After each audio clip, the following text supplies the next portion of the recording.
Odell Beckham Jr. has a new team. He has a new city. Yeah. He seemingly has embraced that. Dave Gettleman, his former GM with the New York Giants, had some interesting comments that he made over the last couple days. And, of course, Odell Beckham is not receiving very, very well. He said, quote, Dave Gettleman did, "There's more to it than just collecting talent. There's a cultural thing to it that's critical. I have not been on a team that's gone to a Super Bowl that's had a culture problem." And then he was followed up question by the reporter, "Did you have one with the Giants?" And he smiled. I'm sure it was a wry smile. And he said, "Not anymore." Most people can put 2 and 2 together. They can figure out, oh, this was Odell Beckham Jr. who has moved on. Sometimes I think, 10, 15 years ago, probably just would have gone away. But today's environment where you can pick up your phone and tweet right back, respond to somebody who just crushes you, Odell Beckham did just that. Sent out a tweet of the link, and he said, quote, his tweet said, had us laughing, crying emojis. "This was by far one of the funniest things I've seen today." Followed it up with, "I never understood the truth shall set you free." Quote, "Wow, I finally get it. Sorry, y'all, just thinking out loud. Don't read too deep into it." Man.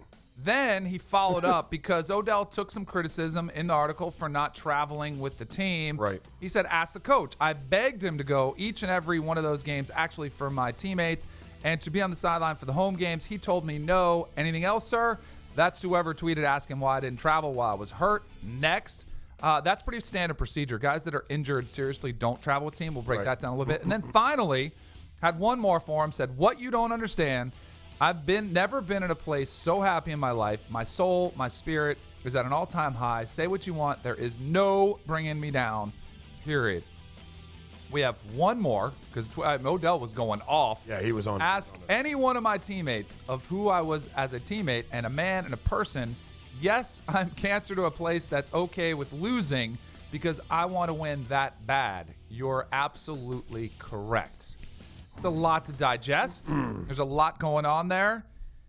Your thoughts? Dave Gettleman, grow up. Let me start there. I'm not getting Odell Beckham. Grow up. There's an opportunity, again, at a microphone. If you're a polished GM, you know how to navigate that. Do you have a cancer problem? Do we have one with the Giants?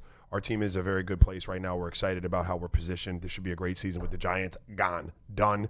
Never said a word or alluded to the fact that you previously had a cancer problem. So you did that on purpose. It's very petty of you, right? And typically petty people don't work in those situations. Eventually karma gets your ass, right? So that's what I would say to Dave Gettleman, all right? Just grow up. You didn't need to do that. To Odell Beckham Jr., hey, bro, don't even dignify that with the response. Keep it moving. If you want to shoot out some kind of stuff saying, again, I've never been happier in my life, happy to be a Cleveland Brown. There was one tweet in there where that one, I've never been in a place so happy in my life, my soul, my spirit, so at an all-time high. Say what you want. There's no bringing me down, period. That's it. Right. End game, done. Right. And for first of all, because that chapter's closed in your life, it really doesn't matter what people are talking. It's a wrap. It's done. You don't have to really deal with any of that anymore unless you want to. And now you're engaging in it. And then for your Cleveland Browns family, if there were any concerns of you coming over, it was that you were easily distracted and you would get into stuff like that. I'd like to show that I kind of turned a new leaf. Where look, I'm not bothered by any of that. I'm fully invested in what's going on with the Browns here, and I'm not really even concerning myself with New York. So, I would tell Dave Gettleman again to grow up, and then Odell Beckham Jr. maybe a little bit too. Like, just stop reading that stuff. This is 2019 in a nutshell, though, which is one of the things I can't stand about today's environment because everybody has a criticism. Everybody has some sly little remarks, some bit of snark that they come out with, and that's what Gettleman did. He could have easily explained, yeah, our team had a problem last year. There was no chemistry. There was a culture that, we were losing and it kind of became infectious and it rolled downhill and guys didn't have the right attitude. You can put all of them because football, if you want to preach it from the coaches and GM standpoint, what do we always say? It's a team game. Yep. It's a team game. Not one person can bring apart the team. They might, affect the team and they can affect it negatively. And yeah, maybe you shipped them off because you felt like that was a big part of the problem, but it's not just one guy that's going to have you, what were they, 3-13 last year? Well, double like they were awful. Hold your thought, because I was asking before I came on. Dave Gettleman, his last go around the block was with the Carolina Panthers, right? Correct. And it became a distraction and a cancer in the locker room, Josh Norman situation, right? He Yes. was their one of the best corners in football at the time. Correct. They shipped him off for cancerous reasons. Did they improve?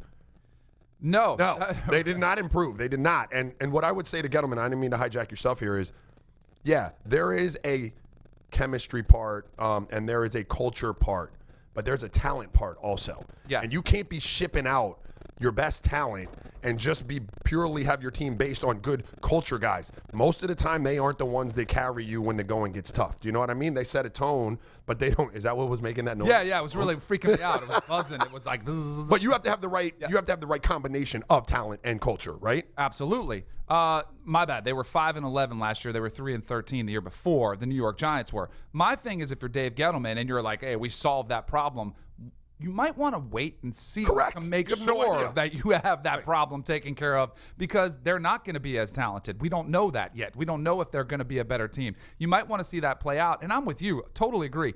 Let it go. Like, there's ways you can talk to the media in certain ways. And to Odell, I would say the same thing. Like, let it go. I get that everybody wants to respond to it. I was telling Coca before the show, I listened to the Joe Rogan Experience, really good podcast, and I was listening to him with Russell Brand, and they were talking about Twitter and social media, and I think everyone could take a really good piece of advice from it, myself included, because it's really had a negative impact on me in the last week or so.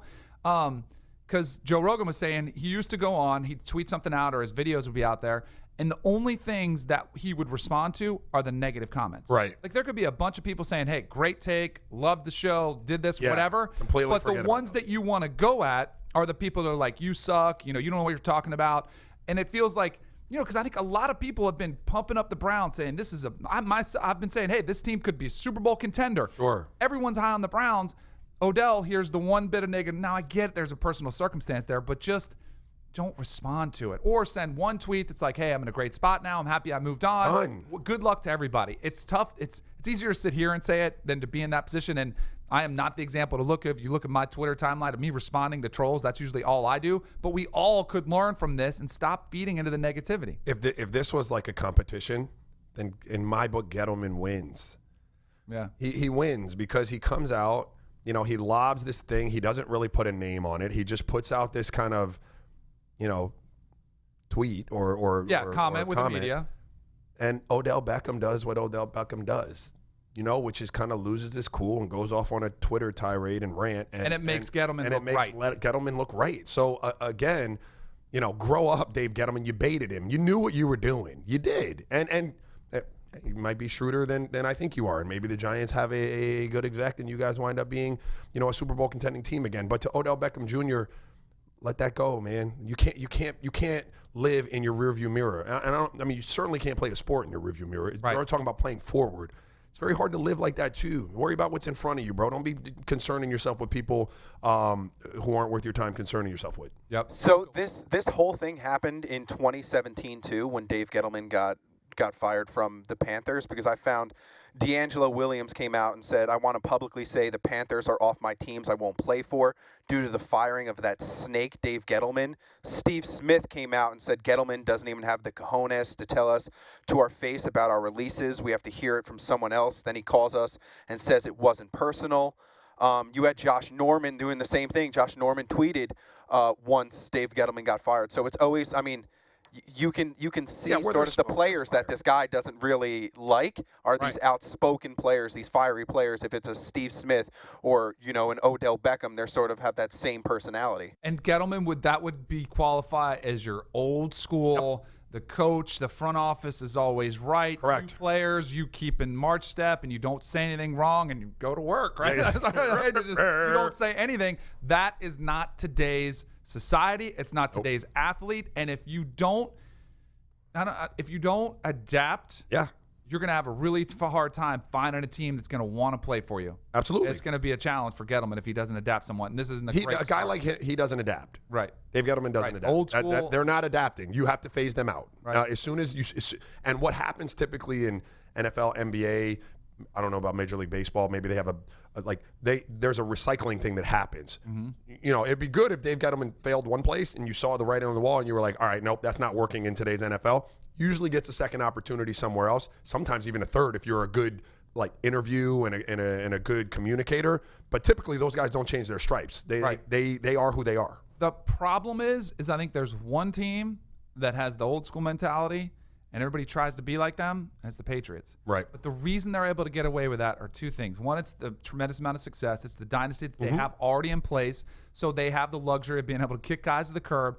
And it's Brady has bought into it, so he spreads that message throughout the locker room of, hey, don't respond. Don't do anything. We have the Patriot way. It's worked, and we're going to keep doing it. So you've got those two features there, but I don't think that can be replicated in today's society. It can't, and you have to be very careful of looking at an organization from the outside and seeing what they portray as an organization and characterizing it as old school, and it's our way or the highway, and we are soldiers, and we stay in line. Because you would look at San Antonio and say, man, Pop is a hard ass. Right. And those guys get in line. They do what they're supposed to do. That we can run our organization like that. Well, Pop is, but you don't see all the love that Pop showers, around, to different players, in the locker room. You don't see the team meals. You don't see the wine drinking sessions. You don't see the absolute, buy-in as a human being from Pop towards those players. And then they respect him and they'll act accordingly for him. If you're just preaching that at people and you're not able to check all the other boxes that the other organization checks, then you're not going to have the same success that they have. Right. Typically, that's what you see. There's a model, there's a blueprint, and you think you've got it all figured out, so we're just going to copy the way it looks. You got to have the whole foundation that they have as well. If you look at the NFL, like right now, the teams that have the most issues are these teams that aren't adapting, like the Jaguars and Tom Coughlin always coming out saying like Jalen Ramsey didn't show up to this. And then you have like the Packers, like another team that's an old school team. The Raiders, another team that's an old school team. And all these teams are struggling. Here's what I will say. Because the NFL is a total copycat league, and the Patriots are the best example of it. Everybody else trying to do that. There are more ways to win. Sure. Look at Sean McVay. And I think he's miscast the other way because I think people see him as a fun, hey, happy-go-lucky coach. I'm in this innovative offense, and yet I think behind the scenes, I think he has the respect of his team. That's all that matters. Historically, you've seen teams that are, The college example is Clemson versus Bama because Dabo Swinney is the guy dancing in the locker room, having as much fun as possible, wins, creating a dynasty. And yet you have Nick Saban, who's straight line, hard, doesn't, show any of that emotion out front, and yet they've got a dynasty. There are more ways to win than just one philosophy. It's all about knowing your players and how to get the best out of them and building an atmosphere like that.